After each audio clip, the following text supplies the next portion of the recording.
Imagine opening your bank app and sending stablecoin to a friend abroad. It arrives in seconds. Or it's Friday night, rent is due, and traditional bank transfers won't clear until Monday. So you send stablecoin and the money lands instantly in the landlord's bank account.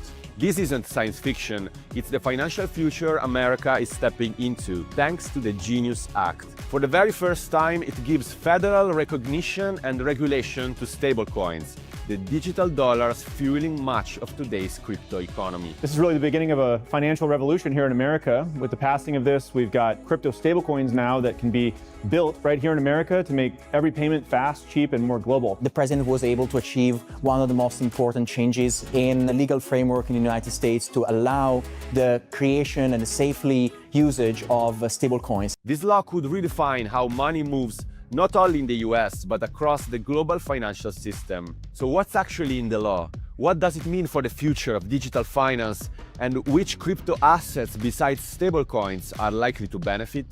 Let's break it down. As always, this video is for educational purposes only and does not constitute financial advice.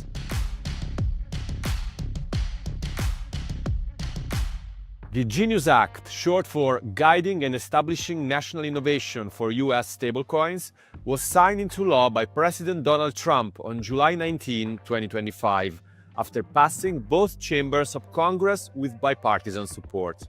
It creates the first ever federal framework for issuing and using stablecoins in the U.S. market. So what does the Genius Act actually require?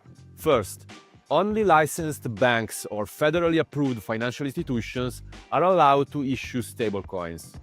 Second, every stablecoin must be backed one-to-one by US dollars, demand deposits, or short-term treasury bills. Issuers must also be transparent. That means publishing monthly reserve reports, undergoing independent audits, and reporting regularly to regulators. Oversight is split between two key agencies. The Federal Reserve oversees bank-issued stablecoins, and the Office of the Comptroller of the Currency, or OCC, handles large non-bank issuers, especially those managing over $10 billion in circulation. Before, as with many aspects of the crypto space, there's just been a patchwork. Oftentimes it's dealing with different US regulatory agencies that you may not even necessarily know who to go to. Now what you have is stablecoin issuers under certain conditions can simply apply directly with the federal government to issue stablecoins, and they can get regulated in that way. So what does that mean in practice? In simple terms, stablecoins are no longer just crypto tokens in a legal gray area. They are now recognized and regulated as real digital dollars. That means banks and other licensed institutions can now hold them, manage them, or even issue their own. And that is a game changer. Stablecoins transfer actual value instantly, on-chain, 24/7, anywhere in the world. Cross-border payments, which typically take days and come with high costs, can settle in seconds for just a fraction of the price. If they're like marketing this to their customers as like a cheaper solution, then you'd have like the Bank of America stablecoin to send like its partner banks, potentially. And now that the Genius Act has given stablecoins a clear legal green light, big players are jumping in. The CEO of Western Union recently confirmed that the company is exploring stablecoin-powered payments inside its global wallet. Anytime you can move money faster across borders is going to be good for Western Union and good for Western Union's customers.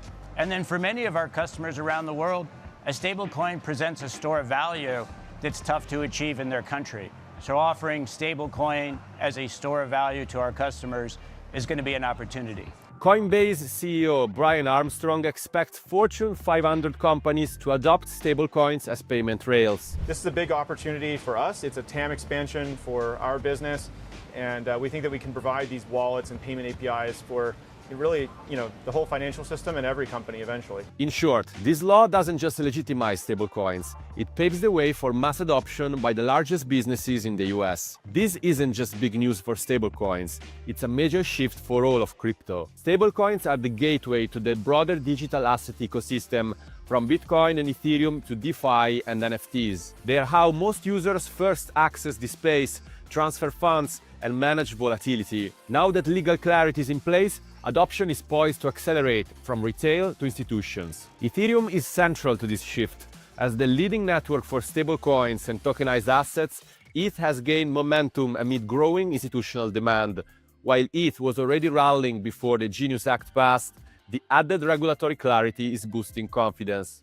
Ethereum ETFs are seeing record inflows, and firms like BlackRock are accumulating ETH to support tokenization, settlements, and on-chain financial infrastructure. XRP is also gaining traction. Ripple's new stablecoin, RLUSD, is fully regulated and issued directly on the XRP ledger, making it one of the few stablecoins already Genius compliant. That positions Ripple to compete directly with USDC and PayPal USD as a US-backed liquidity provider. That being said, since RLUSD burns a small amount of XRP per transaction, analysts say the effect on price will likely be modest due to XRP's large circulating supply. But the impact of the Genius Act goes beyond crypto.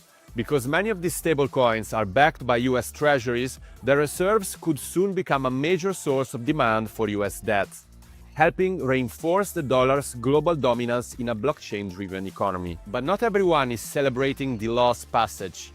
Consumer advocates, including Public Citizen, argue the law could legitimize risky ventures and open the door for tech giants like Amazon, Meta, or Walmart to issue their own stablecoins without sufficient oversight. The competition is good for the market. I really hope that's not the case where you just see Amazon like swallowing the entire market, or Meta or Google or any company. There are also ethical concerns. Commerce Secretary Howard Lutnick is also the CEO of Cantor Fitzgerald, the firm that manages billions in US treasuries on behalf of Tether, the world's largest stablecoin issuer. Critics say this raises serious conflict of interest issues. Other critics warn the bill's strict reserve and licensing requirements could be a problem for smaller issuers, giving an advantage to large players like Circle, Tether, and Ripple. And then there is DeFi.